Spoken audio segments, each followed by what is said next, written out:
أوعدِك لو عملتِ صينية البطاطس بالفراخ بالطريقة بتاعتي دي، مش هتبطّلي تعمليها ومش هتعمليها تاني غير بالطريقة دي. بُصّوا بقى عاملة إزاي، هي بتتكلم عن نفسها، هنعملها بطريقة سهلة جدًا وبسيطة، على طريقة زمان كده، طريقتنا الحلوة اللي ما فيهاش بهارات كتير، والطريقة البسيطة السهلة اللي أي حد ممكن يعملها بتريكات بسيطة بس هتطلّع الصينية دي وتخلّيها في حتة تانية خالص. بُصّوا البطاطس عاملة إزاي، والّا بقى الفراخ، شايفين لونها وبياضها من جوّه عاملة إزاي؟ اعملوا لايك وشير كتير للفيديو ده، ويالّا بينا ندخل على المقادير وطريقة التحضير.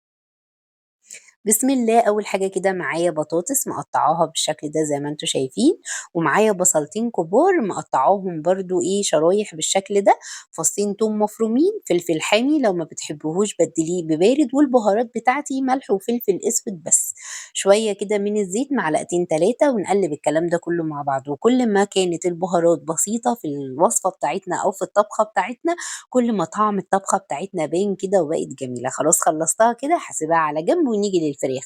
معايا طاسة على النار فيها معلقة زبدة كبيرة، رشيت الزبدة دي بشوية من الملح وشوية من الفلفل الأسود وبس كده. هانزل بالفراخ بتاعتي اللي طبعًا مغسولة كويس جدًا، جدًا ومنقوعة في محلول كده، وكمان غسلتها بالدقيق وشطفتها وصفيتها، تمام كده. اغسليها بالطريقة اللي تريحِك والطريقة اللي ترضيكِ، المهم إن هي تبقى نضيفة وزي الفل، تمام. حطيتها زي ما أنتم شايفين بالشكل ده، وبرضه اديتها رشة من فوق بالملح والفلفل الأسود، واللي هيتحمر هاطلّعه وهاحط باقي الفرخة برضه هاحمّره بنفس الطريقة.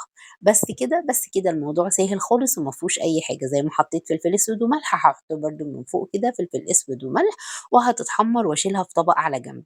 نسيب بقى البهاريز دي في حالها؟ لأ طبعًا، نجيب بقى إيه طماطم ضاربينها كده في الكبة أو في الخلاط، وننزل بيها بقى على كل البهاريز اللي فاضت من الفراخ دي، ونسيب الطماطم تتسبك شوية كده، وبعد كده ناخدها ننزل بيها على البطاطس بتاعتنا. طبعًا أنا ما حطيتش ملح ولا فلفل لإن إحنا طبعًا كنا حاطين وإحنا بنحط الفراخ. قلبتهم كويس جدًا مع بعض بالشكل ده، وجبت بقى الفراخ اللي كنت حاطاها على الطبق، هارصها على الصينية بتاعتي كده من فوق، وبس كده. هاضيف بس كوباية مَيّة صغيرة كده أو نُص كوباية مَيّة تكون سخنة بتغلي، مش هاكتر أكتر من كده. وبس كده. هاجيب ورقة زبدة أحطها كده، وبعد كده أغلفها بورقة فويل، عايزة أكمرها كويس جدًا، جدًا عشان لمّا تدخل الفرن تستوي.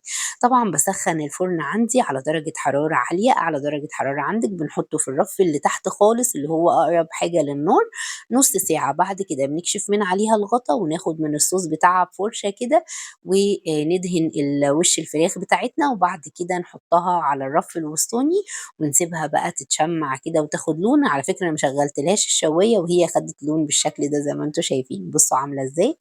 بجد بقى نرجع لأكلاتنا ووصفاتنا بتاعة زمان اللي ما فيهاش بهارات كتير وطعمها بيبقى مميز كده وغني. البطاطس بجد خطيرة، والفراخ تحفة، تحفة، تحفة. شايفين فاتحة وبيضة إزاي من جوّه، وبجد طعمها وريحتها فظيعة. وأنا كمان حطيت لها فحم عشان نكمّل الريحة. بألف هنا وشفا وبس كده.